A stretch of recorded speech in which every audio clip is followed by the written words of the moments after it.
Hear me there? Okay. I would like to thank the organizing committee for inviting me to give here a talk and for their support for our research. And I will talk about the interaction between biomaterials and some organic materials or nanomaterials. Once again, you will hear adhesion.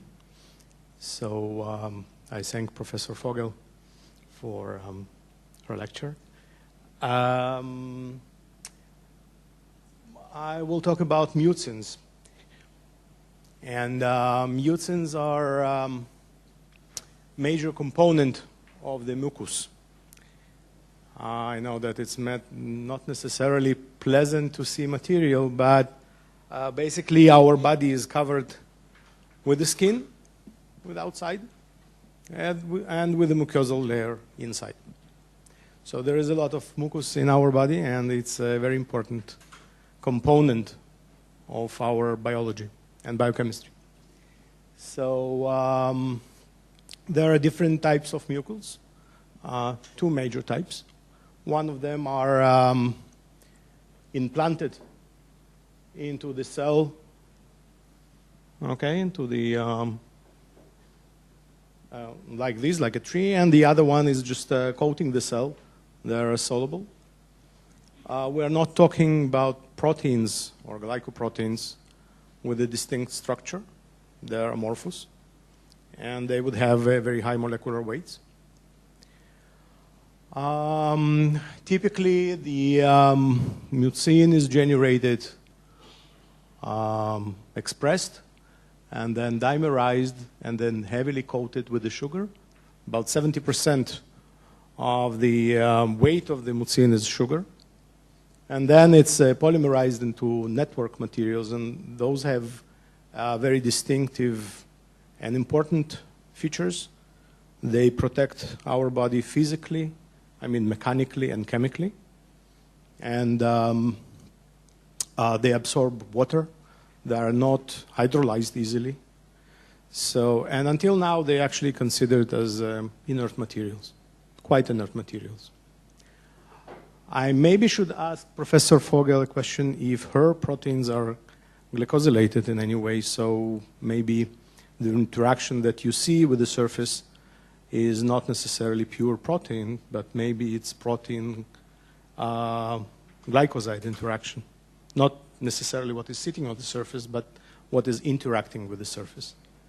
So we try to prepare solutions of these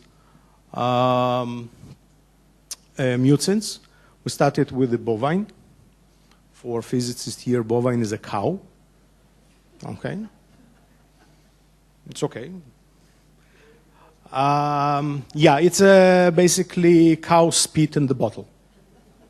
Yes. My collaborator, Dr. Shachar Richter, this is not presented. I hope that he would present this talk.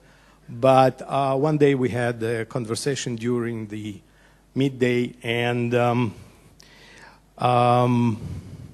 he proposed to use these materials for, let's say, disposable electronic applications. So discussion looked like we consider to use a cow spit for producing electronic components. Yeah. Well, I hope it will be less funny after you will see the results. But basically, this is a solution about 4 milligrams per milliliter in buffer or water. It's a nice solution. If you will go up to 20 milligrams per milliliter, you will have a gel.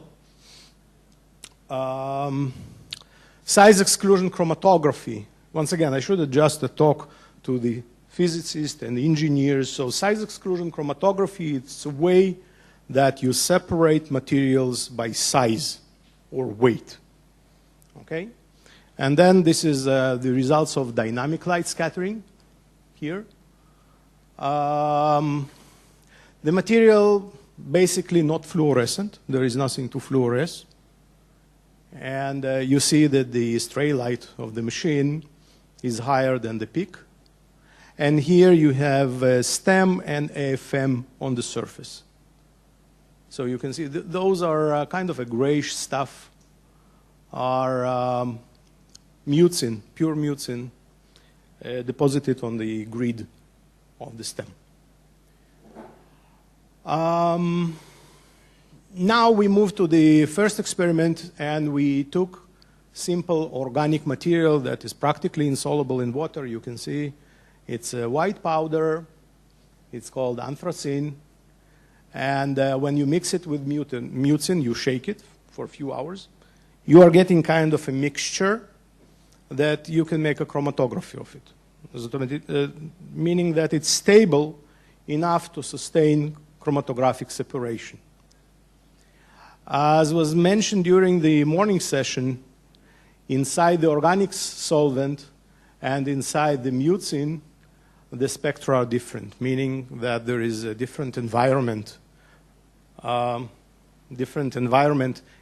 the mucin than an organic solvent, but it's definitely not aqueous environment. Okay? Another experiment which was very important, this was, once again, size exclusion chromatography, where the detection is following the protein and the ligand. The ligand is a polyaromatic hydrocarbon and has an absorbance at the region that protein is not absorbing. So basically, when you follow the elution of the protein, or whatever is eluted out of the column, you look only on the ligand. And the ligand is, should not be soluble. I mean, this is aqueous elution, okay? Water flowing through the column. But still, the ligand is eluted very nicely following the elution of the protein itself. So it's a stable complex. We can go to even less soluble compounds, like coronines. And once again, coronine is not expected to be soluble in water. It's nicely soluble inside the mucin protein. And more visual example is here. This is the mucin itself. It's not fluorescent, as I mentioned before. I know that it's dark black, but if you will look closer, you will see kind of a shadow of the Eppendorf. Here, the coronine in chloroform, an organic solvent. And then, once again, same coronine inside mucin and aqueous solution. Actually, the situation is more complex because you can have, you see the stronger edge shift. This is the fluorescent spectrum of the coronine in chloroform, and it's strongly shifted, basically indicating that we have stacked arrangement. We did this fluorescence spectroscopy. Developing chemical sensors for several years, we kind of routinely measure fluorescence in 3 dimension, where you scan it many times, shifting each time irradiation wavelengths, and then getting those 3-dimensional spectra. You can see what is the shift from here to here. Fullerenes. Fullerenes are not exactly soluble in water. You can bring fullerene solution after dissolving them in organic solvent and gradually shifting from solvent, which is water insoluble, to more and more polar solutions, and eventually getting fullerene suspensions or nanosuspensions in water. It's kind of a tedious process. With mucins, it was quite impressive. We just took solid fullerene, put it in the mucin solution, shake it for a few hours, and we got a suspension. This is suspension after chromatography. It's not just a filtration, it's a chromatography. And once again, we're following with the wavelengths. Everything is eluted with the protein. STEM and AFM results are quite indicative. Completely not conductive mucin becoming a partially conductive material when you can see the conductivity at a certain point of the stem grid. AFM is also indicating dramatic changes in morphology after the surface deposition. You can see how smaller humps up to 4 nanometers in height transformed in much larger structure up to 50 nanometers in height, meaning like 1 to 10 transformation. The same story goes with the carbon nanotubes. And I will jump over these results and I will go. Maybe I will just show you how does it look. Okay, it's too much light here, but they are not just suspended in the air. Oh, thank you. But light it back. later. Just a moment. So they are not just suspended in the air. They are suspended in kind of mucosal layer, and Mucin can take bundled carbon nanotube and unbundle them. The last point is ceramic materials. This is the sample of Professor Resheftene of Weizmann Institute. And basically, those are anorganic fullerenes made of tungsten sulfide. You don't expect this material to be soluble in water. And yet, when we mixed it with the mucins, we got first time aqueous solution of these materials, and you can measure UV, and you can do chromatography. And this work was mentioned about a year ago in Chemical Engineering News, and now I will tell you where it took us later.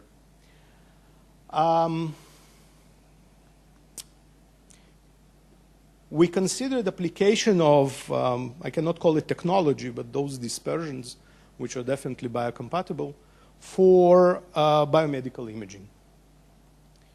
So, and one of the materials that we found to be useful is a titanium nitride. Titanium nitride is biocompatible. I mean, the body usually not attack it. And titanium nitride is typically used for coating prosthetic devices, surgical blades, and it's FDA-approved materials already. However, the FDA never considered the titanium nitride nanoparticles. Those are coming in clusters, but each nanoparticle is about 20 nanometers inside. So we try to use this material for photoacoustic imaging. And here probably the place to explain what it is. Photoacoustic imaging is one of the fastest, at least academically, fastest growing technologies in research. And it's complementary to the ultrasound technology. And the ultrasound and MRI are expected to be one of the leading technology, or among the leading technologies in biomedical imaging. So what is photoacoustic imaging, and why addition of photoacoustic imaging capabilities to the ultrasound machines can help in medical diagnostics? Let's talk about the mechanism of action. Basically, if you have a material or molecule or compound that absorb light,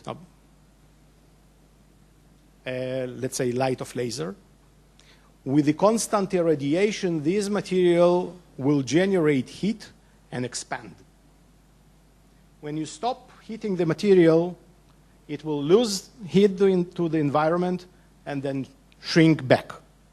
So basically, if you irradiate this absorber with a pulsing laser, you can generate expanding and contracting particle or molecule or cluster of molecules. Okay? Now, you can synchronize this expansion and contraction to basically to the ultrasonic wave. Okay? So imagine yourself, the expansion and contraction would generate waves, and you can generate sound waves or ultrasound waves. So you irradiate with the laser, and you listen with a microphone or with a detector of ultrasound. This is the entire concept. And those are results that were published by my collaborator, Adam De La Zerda, in Nature Materials. So he has agarose cube with insert that is material that could be used as an ultrasound or photoacoustic imaging probe. Now, in contrast to the experiments where you inject a drug and you expect animal to respond to the drug, you not always need for test your materials, for performance of these materials, a live animal. You can use a piece of meat, okay, and inject your material into the piece of meat, or even in simple plastic like agarose gel. So you can see the performance of the photograph. And this material is a fluorescence. So fluorescence is diffused, and you cannot define exactly the borders. But the ultrasound, the photoacoustic ultrasound image is giving you very precise, nicely shaped object. The major advantage of photoacoustic imaging is that the penetration could be substantially deeper, and the system responding with a sound wave and not with the optical output. So it will be less diffused by the tissue, which is important. Okay, let's go back in time and look at the invention of Alexander Graham Bell. In 1881, he is publishing a paper in Manufacturer and Builder about the work which he considered as the most important work of his life. And he invented many things. So you can see his original publication, where the device that he is describing basically is photoacoustic device. What's going on with the publications in the field? This is updated to 2 weeks ago, basically. And we can see kind of explosion from 1982. There is no reason to look before, but you can see kind of skyrocketing exposure in academic publications, a list of Nature publications, and I like to look at the patent applications. Not necessarily issued patents, because issuing can take years, but that patent applications look like this. 2 weeks ago, there is 677 patent applications just in the United States, all of them in the field of photoacoustic imaging. So it's definitely, we're talking about something that is valuable. Unfortunately, there is no clinical apparatus until now, and only 2 machines that are available today on the market were become available in 2010. Both of them are for animal studies, and I hope this machine, which exists in Tel Aviv University, will be upgraded to the photoacoustic imaging capabilities.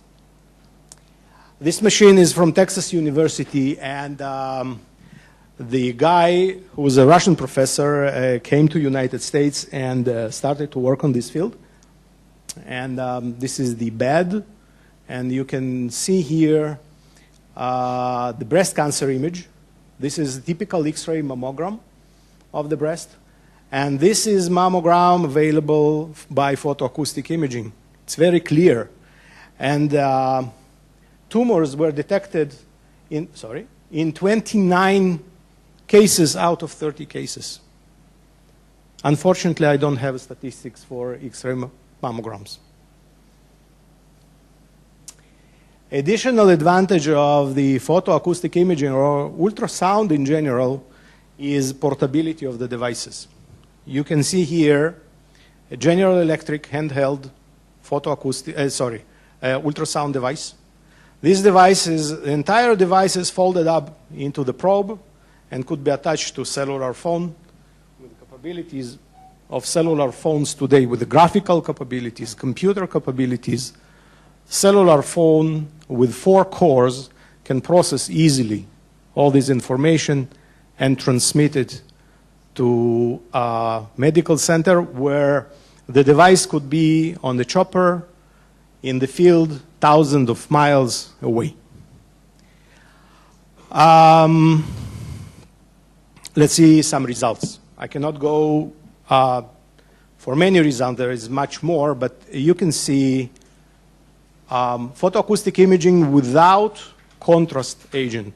Basically, people are looking at the hemoglobin, and there is a certain feature of oxygenated hemoglobin and deoxygenated. Once again, for the physicist, our blood could be rich in oxygen and poor in oxygen, and here's HB, hemoglobin, poor in oxygen, and this is oxygenated.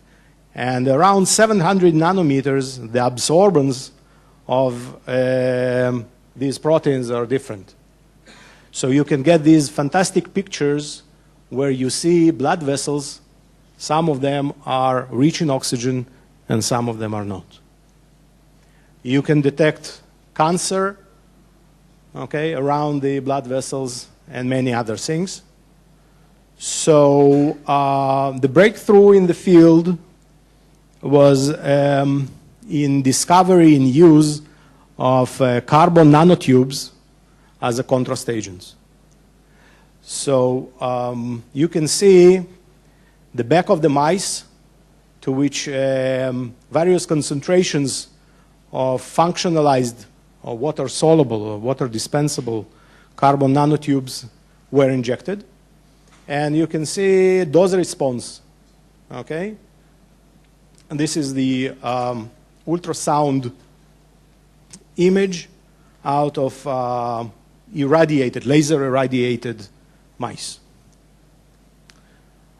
So where is our contribution? This project was partially conducted in Tel Aviv University, and the measurements with the animals were conducted at Stanford Medical School. And what we discovered that titanium nitride was capable to produce at similar concentrations signal which was 30 times stronger than carbon nanotubes, which are considered state-of-the-art today.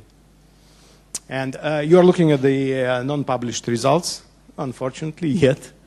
And you can see how the mucins were capable to disperse. This is an aqueous solution of titanium nitride, not just black powder at the bottom of the vial. And those are SEM and TEM images of titanium nitride clusters that were isolated out of this solution. There is other materials, materials that could disperse titanium nitride, like Chaoul or Hitozan. This is an oligosaccharide. And this is the experimental setup. You can see quite large laser from behind. How many? 2 minutes. Okay. From behind. And you can see fixed mice in agarose gel, so the mice would not move. And this is the probe that contains a laser. Okay. Here's the waveguide of the laser and the ultrasound head. So upon injection, and we definitely kind of exaggerated with the dosage. The mice is injected in the tail vein. It's not injected into the stomach or any other parts of the body. And the titanium nitride immediately colored entire mice with the titanium nitride color. You can see this is a not filtered image. This is a hairless mice prior to the injection. The mice in poor condition.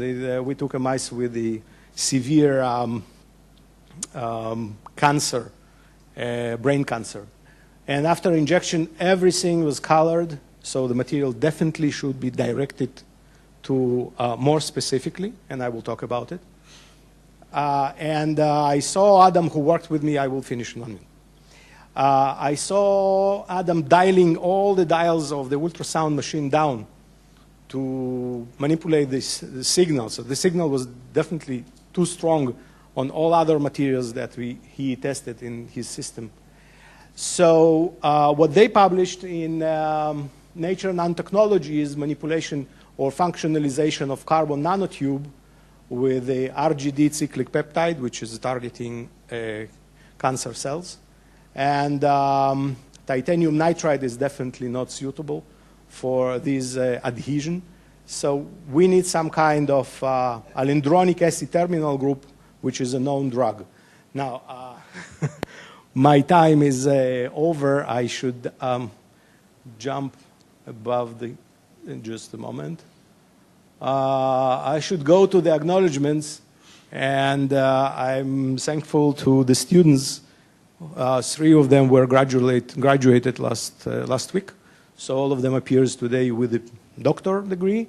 And to our collaborator, Dr. Shachar Richter, from Tel Aviv University, Nanoscience and Nanotechnology.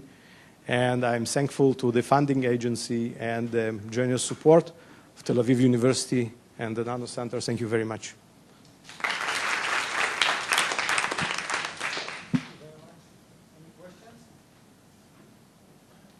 Yes, please. What is the mechanism that it's helping to disperse this material, so many different materials in solutions? So what is the physical mechanism or the chemical mechanisms that actually does the jobs in Mucin?